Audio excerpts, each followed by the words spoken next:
Si vous songez à acheter un bien immobilier au Mexique, alors restez bien jusqu'à la fin de cette vidéo car vous allez découvrir 5 informations clés importantes que vous devez connaître avant de démarrer ce projet.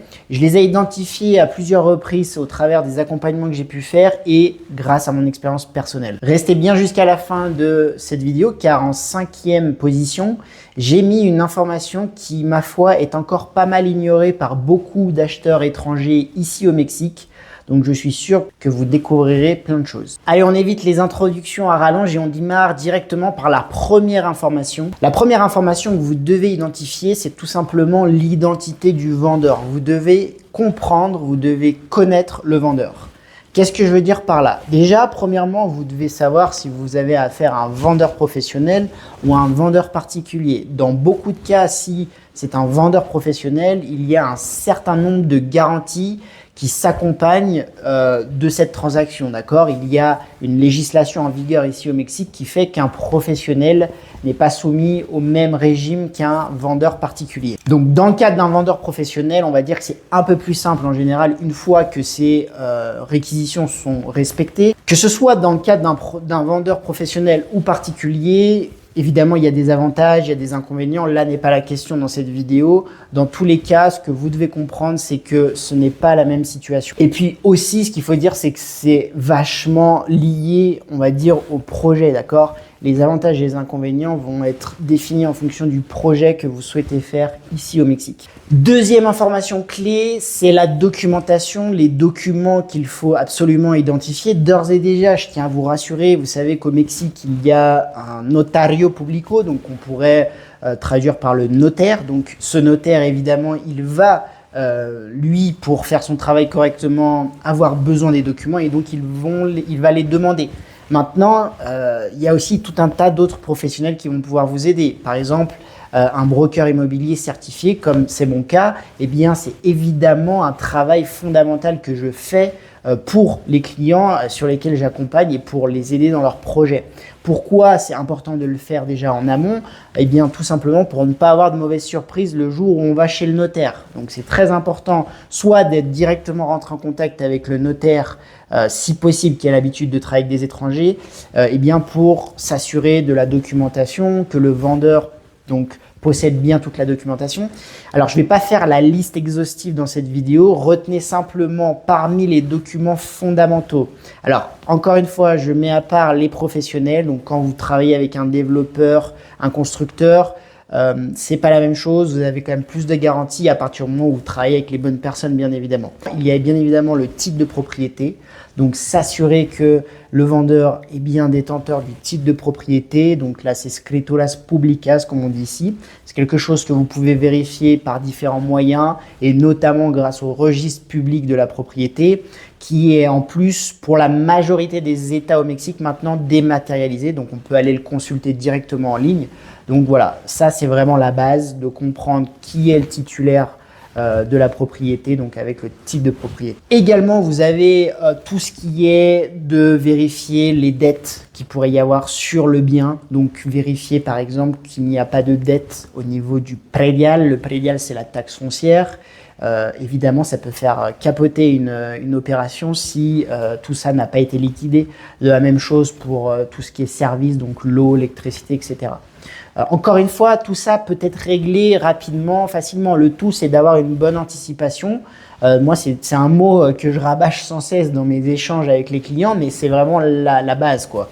Donc, vraiment à vérifier au départ. Et un point sur lequel j'aimerais attirer votre attention, puisque ça fait partie des expériences personnelles que j'ai eues, le fait de vérifier qui est véritablement le propriétaire et se méfier à partir du moment où vous avez en face de vous quelqu'un, par exemple, qui vous dit, et c'est souvent au Mexique, qu'il est divorcé. Donc, vous avez peut-être une personne en face de vous qui vous dit qu'il est propriétaire du bien, il est simplement divorcé, etc.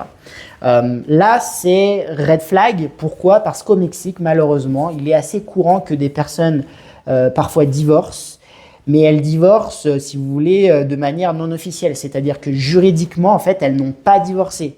Ce qui veut dire, si vous connaissez un peu les bases du droit, et notamment du droit de la famille, en fait, ces personnes-là, elles ont en général acquis le bien lorsqu'elles étaient mariées, donc bien souvent sous le régime de la communauté. Le bien, en fait, appartient aux deux époux. Ok, donc si vous allez au jour du notaire seulement avec un des époux et que vous n'avez pas eu l'accord de l'autre époux, la vente ne peut pas se faire. Donc vraiment vérifiez cela, même si on vous dit potentiellement qu'il y a eu un divorce, qu'en fait il n'y a qu'une personne de propriétaire, il faut vraiment vérifier tout ça, d'accord? Ça c'est vraiment, je vous parle de cas très présents au Mexique, ça peut arriver. Troisième point, on s'est attardé un peu plus jusqu'à présent sur le vendeur. Maintenant, attardons-nous sur vous potentiellement en tant qu'acheteur étranger. Quels sont finalement les points importants qu'on va vous demander? Alors en tant qu'acheteur étranger, vous le savez peut-être, mais vous devez identifier le moyen par lequel vous allez acheter cette propriété.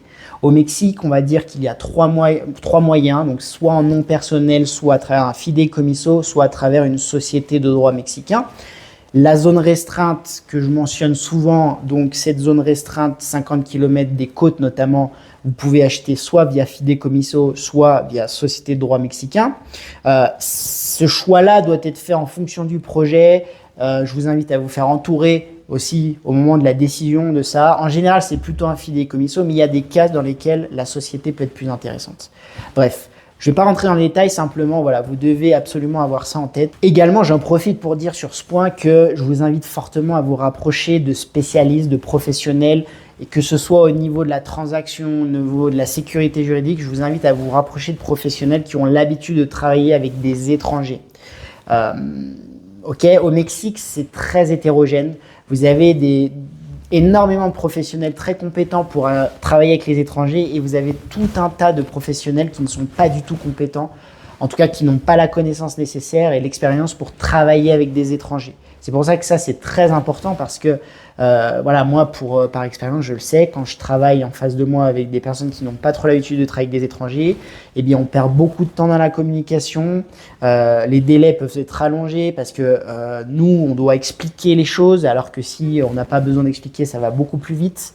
Donc voilà, ça, c'est vraiment très important. Évidemment, tout ça aussi, ça va dépendre des zones. Il y a des zones où vous êtes quasiment garanti de travailler, dans la plupart des cas, avec des gens qui ont l'habitude de faire de la transaction avec des étrangers. Voilà, il y a des zones touristiques où la majorité des transactions se font avec des étrangers. Bah, les professionnels ont l'habitude, que ce soit notaire, avocat, agent, etc. Quatrième point, je fais une petite parenthèse sur l'achat dans le neuf. L'achat dans le neuf, pourquoi je fais une parenthèse? Parce que c'est déjà une option assez plébiscitée par les étrangers et c'est à raison parce qu'il y a de belles opportunités dans le neuf.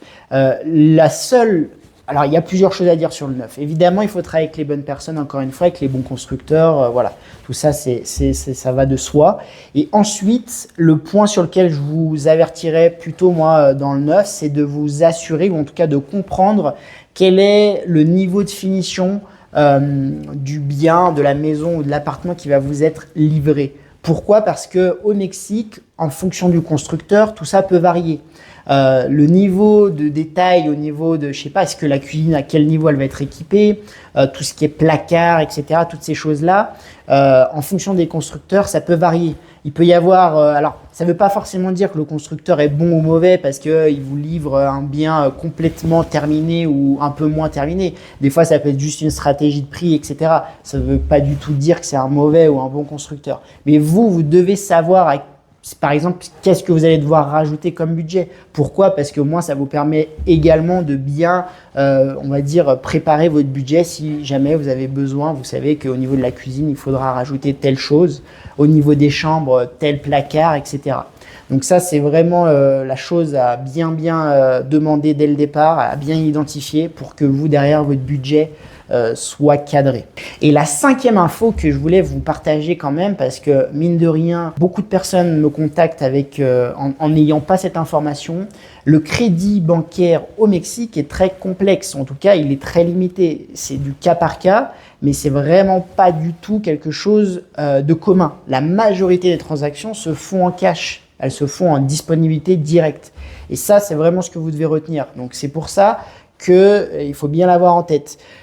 Également, et là ça vient faire le lien avec le neuf et c'est aussi pour ça que l'achat dans le neuf est plébiscité, c'est que parfois vous pouvez faire du crédit, on va dire, plutôt vendeur. Donc les constructeurs parfois permettent de faire de l'achat lissé sur plusieurs mois, ce qui revient un peu à faire un crédit, d'accord? Donc c'est pour ça aussi que ça peut être une belle option, une belle opportunité.